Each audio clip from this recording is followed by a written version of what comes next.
Look at the money in your pocket. Go ahead, take it out. It's just paper, isn't it? Or maybe it's just a number on a glowing screen. We spend our entire lives, our sweat, our stress, our very time chasing these tokens. We believe they have value because the government tells us so, because everyone believes it. But what if I told you this entire global illusion, the concept that paper is wealth, wasn't perfected by a saint or a legendary statesman? It was perfected by a murderer, a professional gambler, a man who was sentenced to hang for a duel over a woman, escaped prison, and then convinced an entire superpower to bet its future on a dream. This is the story of John Law, the man who saved France from bankruptcy, turned beggars into millionaires overnight, and then, in one of the most violent crashes in human history, burned it all to the ground. Today, we're looking at the Mississippi Bubble.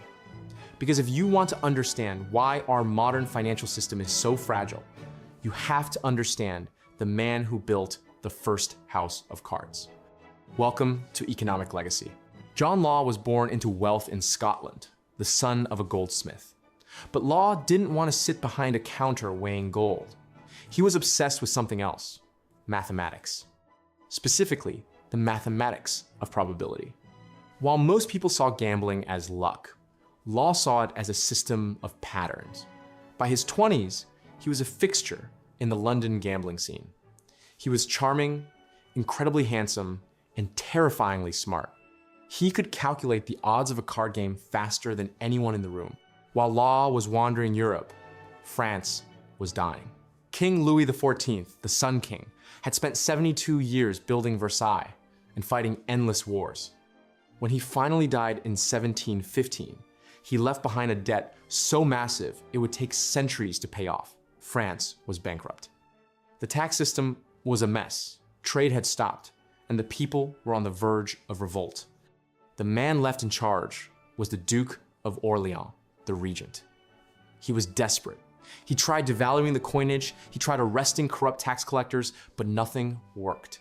In walks John Law. He'd known the Duke from the gambling dens years before. Law tells him, "Your Grace, you're trying to find more gold. That's your mistake. You don't need gold. You need credit. Let me start a bank that issues paper notes. I will back these notes with the wealth of France, and I will kickstart your economy." The Duke, having nothing left to lose, said yes. In 1716, Law founded the Banque Générale. It was a revolution. At first, it was like magic. Law's banknotes were exchangeable for gold, but they were easier to carry, easier to count, and crucially, Law kept the value stable. For the first time in years, the French economy began to breathe. People trusted the paper because they trusted the man who seemed to have a Midas touch. But Law was just getting started. He didn't just want a bank, he wanted a monopoly on the world. France owned a vast, unexplored territory in America called Louisiana. To the French public, this was a land of myth, rumors of mountains made of emeralds and rivers filled with gold. Law formed the Mississippi Company. He took over the trade rights for all of Louisiana, and then he merged his bank with the company. He offered the public a deal. Give the government your old, worthless debt bonds, and in exchange, I will give you shares in the Mississippi Company. Think about the genius and the danger of this. Law was taking the government's crushing debt and turning it into private equity. He was literally printing wealth out of thin air. Now we enter the madness. To keep the scheme going, Law needed the stock price to rise, and rise it did. Law launched a massive propaganda campaign. He described Louisiana as a paradise. He sent miners to America, mostly criminals he'd cleared out of jails, and told the public they were digging up gold. The frenzy that followed was unlike anything the world had ever seen. The street where the shares were traded, Rue de Quincampoix, became the center of the universe. It was so crowded that the city had to put up gates at both ends.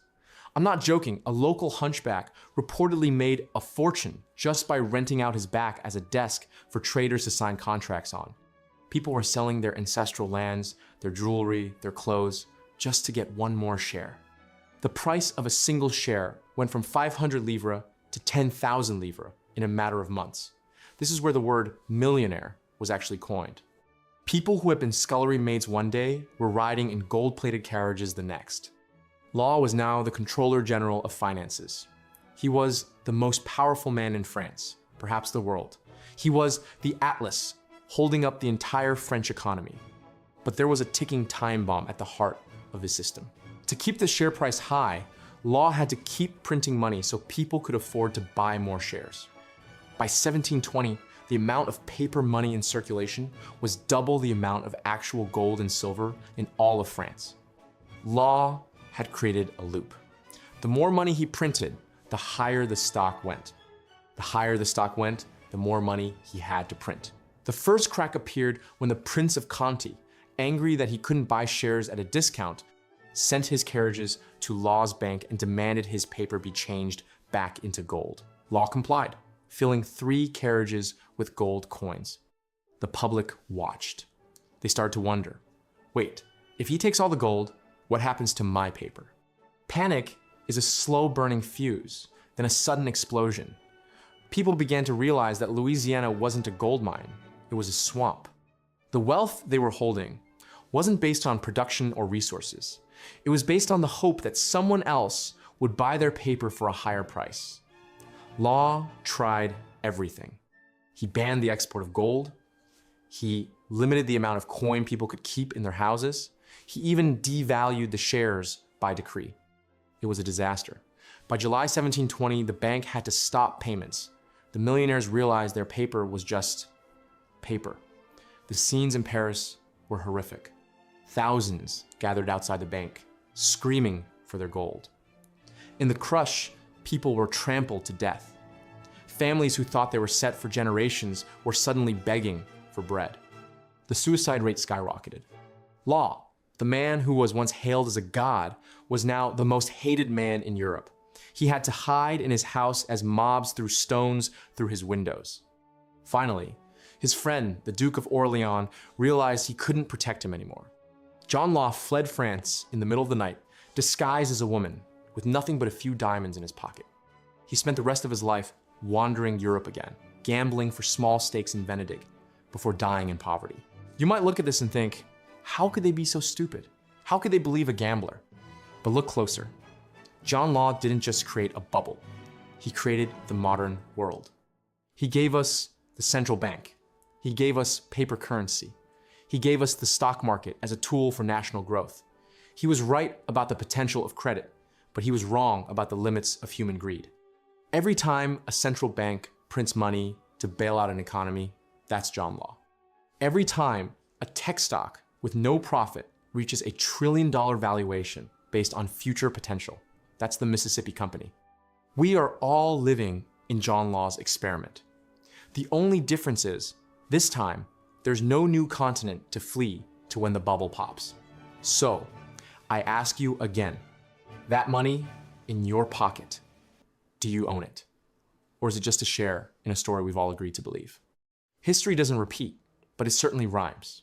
Make sure you aren't the one holding the paper when the music stops. Thanks for watching Economic Legacy. If this story shook you, hit the like button and tell me in the comments, what do you think is the Mississippi bubble of our time? I'll see you in the next crisis.